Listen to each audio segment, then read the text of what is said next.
Hentikan debat tentang agama. Hentikan debat tentang agama.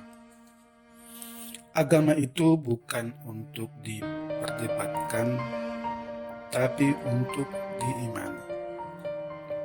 Agama lahir bukan dari suatu penelitian, sehingga harus dibuktikan secara ilmiah dan dengan akal dan pikiran manusia. Agama lahir dari wahyu yang diturunkan kepada para nabi untuk dijalankan atas perintah Tuhan. Debat agama hanya akan memunculkan kebencian antar sesama, karena masing-masing akan berusaha membenarkan agama masing-masing.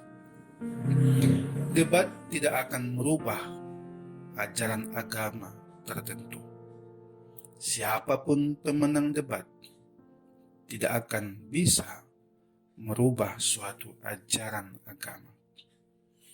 Kita sebagai manusia hanya perlu mendalami ajaran-ajaran agama lain, bukan hanya ajaran yang diturunkan orang tua, tapi kita mendalami agama lain tertentu untuk mencari kebenaran dengan cara mendalami ajaran tersebut dengan hati dan pikiran. Apabila kita sudah menemukan kebenaran dalam ajaran tersebut, maka kita akan mengimani ajaran agama itu dan menjalankan semua ajarannya dalam kehidupan sehari-hari. Memperdebatkan suatu ajaran agama dengan hanya mengandalkan pikiran tentang ketuhanan tidak akan menghasilkan kebenaran yang hakiki.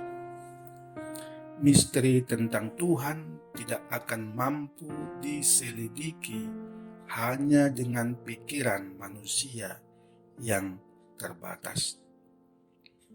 Seperti untuk menjawab pertanyaan di bawah ini, apabila hanya mengandalkan pikiran manusia, maka kebenaran yang bisa dipertanggungjawabkan secara ilmiah, tidak seorang pun manusia mampu menjawabnya.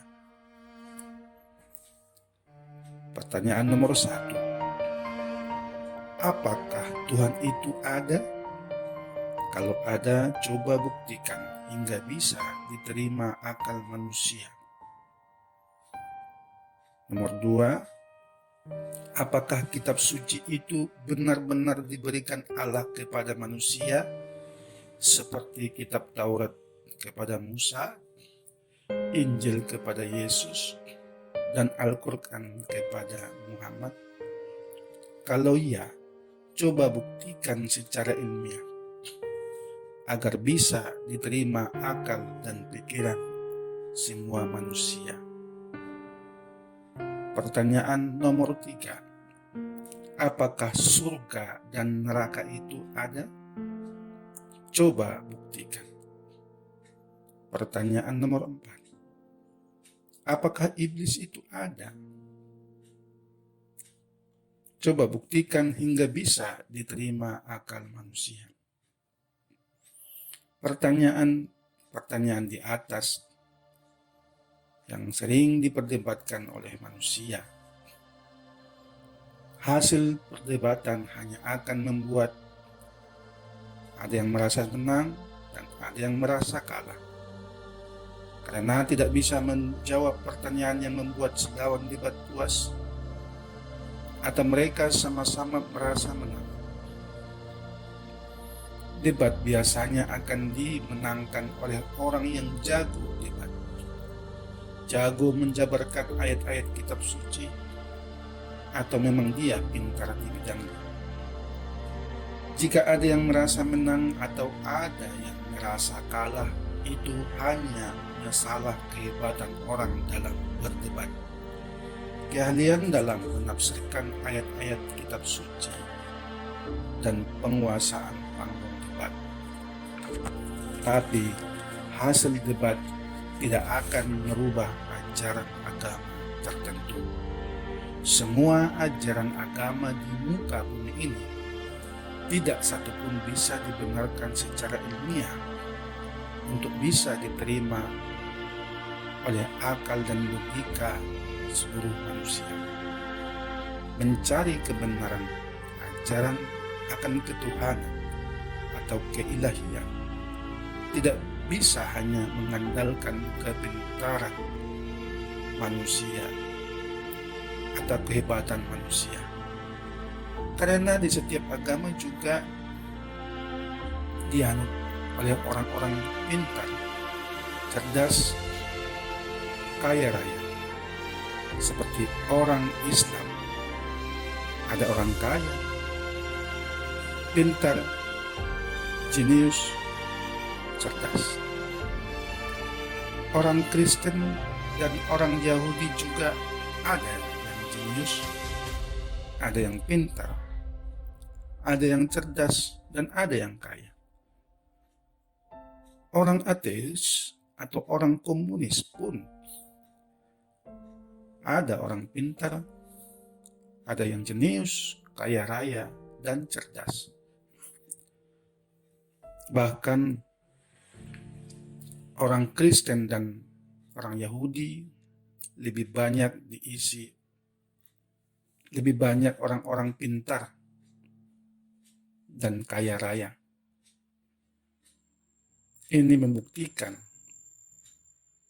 bahwa debat tidak akan bisa membuktikan kebenaran satu ajaran agama untuk bisa diterima oleh seluruh umat manusia. Jadi agama itu adalah ajaran yang hanya perlu didalami untuk mengetahui ajaran agama tersebut dan selanjutnya mengimani dan menjalankan ajaran agamanya.